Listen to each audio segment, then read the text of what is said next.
And we are joined now by Republican Florida State Representative Joe Harding, who introduced Florida's Parental Rights in Education bill, which has been dubbed the Don't Say Gay bill by LGBTQ activists. Representative Harding, thanks so much for being here. Thanks for having me on, Lizzie.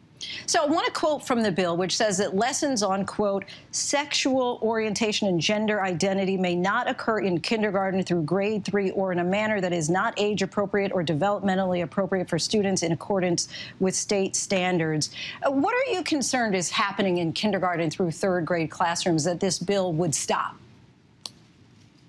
Well, what we have seen here in Florida is we've seen school districts that have curriculum. It's part of their instruction that they teach gender theory and the discussion around gender that comes with that curriculum.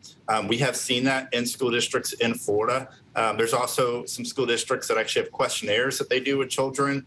And so there is a legitimate concern. And there's been even parents that have reached out, told their story in committee as well, kind of telling their story of this occurring in the classroom with their kids. So LGBTQ advocates say that this legislation's language is vague and that it will harm LGBTQ youth by implying that students should be ashamed or should suppress their gender identity or sexual orientation. And here's what the CEO of the Trevor Project said in a statement today. Every LGBTQ young person deserves to attend a school that provides an inclusive, affirmative environment, not one that aims to erase their existence. We know that LGBTQ youth already face higher risk for bullying, depression, and suicide, and this bill will only add to the stigma that fuels these disparities. What's your response to that concern? Well, my response would be that he's leading an effort that's the biggest fear-mongering effort and that the media has done in working with groups like him in recent history. You know, this bill, we let off and called it, and we said that you said that the critics call it the Don't Say Gay bill. So I just did a little research before the interview of the hundreds of articles that have been written that have called it the Don't Say Gay bill for the over 6 weeks that this has been in the national news. Not one of them has acknowledged that the word gay is never in the bill. The word LGBTQ is never in the bill. What they are doing is leading a fear-mongering effort. The bill, all it does is state what is age, it talks about what's appropriate in the classroom to teach, and then it talks about the fact that the parent has the right to be engaged in the education of their children. And the reality is that these groups, they know they lose on that issue because Americans are demanding that. They want transparency in our schools, and parents want to be involved. And so instead of talking about that issue, they have created a complete false narrative, a false name, has nothing to do with the bill. So to the critics, I would tell them, stop lying. Just stop lying. There are people that are marginalized in this country, and you are using them as a political tool. And that's shame on groups and shame on people like the quote you just gave, because they are simply lying to further their agenda. So the bill also allows parents to sue schools or teachers who engage in teaching around these topics. What do you say to the critics who say that that creates a chilling effect around having any types of discussions or gender identity or sexual orientation?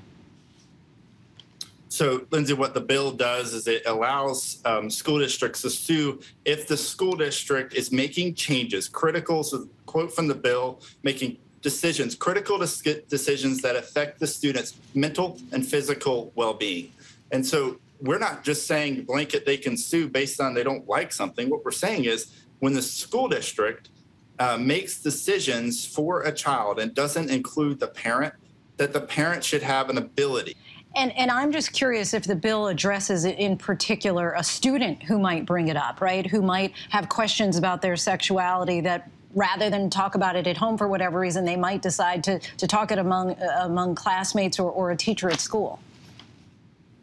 I think that's probably the part, and I appreciate you bringing that up, that I enjoy being able to talk about the most, because that's probably been the biggest lie of the bill. It's hard to pick which is the biggest lie, but probably the biggest lie is that we were limiting or chilling words, and that we were also eliminating discussion. Nowhere in the bill are we eliminating discussion. I value our teachers, the relationships that they have with our students tremendously. And so children, it is great that they have an opportunity to talk about themselves at school. And that doesn't mean that discussions can't happen. You can't limit what kids talk about. That's impossible. You also can't ban a word. This has been called the Don't Say Gay bill. Nowhere in it does it ban the word gay. So no one's limiting the discussion.